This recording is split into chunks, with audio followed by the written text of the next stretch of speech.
I was already standing when the laughter peaked. The sound hit the walls before it hit me. Too loud, too unified. Like a verdict delivered by people who hadn't read the evidence.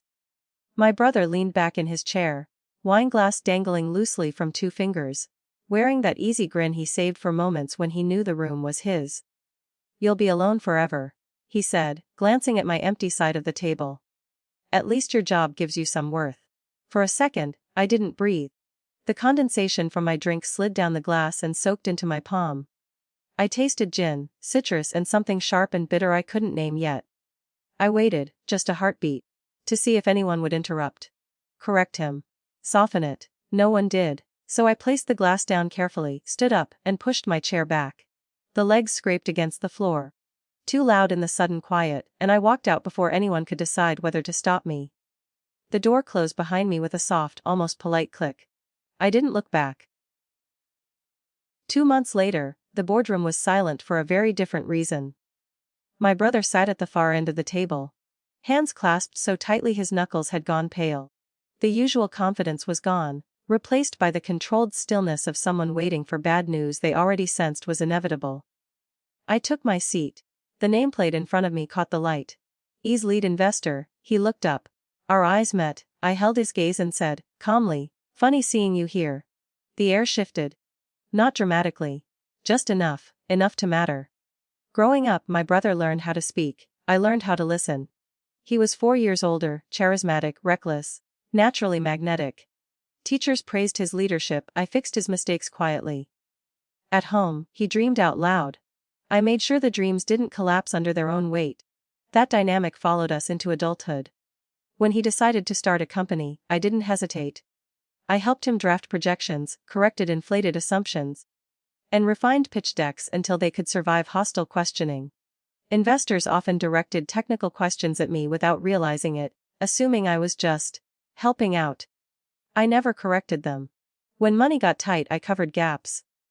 When legal issues surfaced, I connected him with people who fixed them discreetly. I told myself this was what family did. That loyalty didn't require credit. At family dinners, he talked about growth curve and expansion. People listened. When someone asked what I did, he'd answer before I could. "They work nonstop," he'd say, laughing. "No time for relationships." Everyone would chuckle. I smiled. Not because it was funny, but because smiling kept the peace. Until that Sunday. Because jokes are only jokes when everyone is laughing for the same reason. That night, walking to my car alone, something settled inside me. Not rage, not sadness. Clarity. I understood with painful precision that my silence had been mistaken for insignificance.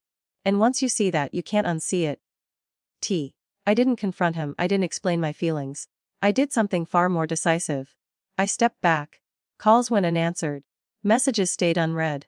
When mutual acquaintances asked how involved I still was, I said, "Not much lately." Which was true. I watched from a distance instead. The market tightened. A major client delayed renewal. Burn rate quietly overtook optimism. I ran the numbers, because that's what I do, and realized exactly when things would start to break. Timing is everything. The call came from managing director I trusted. "Emergency round," he said. "Company needs capital fast. Clean terms. Are you interested?" I didn't answer immediately. I went for a long walk. Let the night air clear the noise. Thought about that table. That laughter. How dignity erodes slowly, until it doesn't. "Yes," I said finally. "I'm in." I didn't seek revenge, I sought structure. Everything I did was legal, transparent, and controlled. Board seat, governance oversight, mandatory reporting, no shortcuts. I protected employees, I stabilized the company. I removed the illusion that charisma could replace accountability. The night before the board meeting, my brother called. I let it ring. The next morning, I wore a jacket that fit properly, not just in size, but in intention. The moment he saw me in the boardroom, his confidence faltered. "What are you?" he started. "Lead investor," I said, taking my seat. The meeting unfolded clinically. Financial realities laid bare, risks acknowledged, solutions proposed. I spoke when necessary. I didn't look at him when I did. He listened. For the first time in his life, he listened. After signatures were signed and the room emptied, he stayed behind. "You blindsided me," he said, voice tight. "You could have told me." I met his eyes then. "Steady. I didn't think my voice carried much weight with you." "That was a joke?" he said quickly. At dinner. You're overrid the glass in my hand. The waiting, the silence. Jokes land where they land. I said. So do consequences. His shoulders sagged slightly. Is this punishment? No, I said honestly. This is alignment. He nodded once, small, restrained. The nod of someone realizing too late that they misread the balance of power. At the next family dinner, things were quieter. No jokes at my expense. No interruptions when I spoke. Not because they feared me, but because they finally understood me. Power doesn't always announce itself. Sometimes it just stops asking to be seen. I finished my drink that night. Slowly.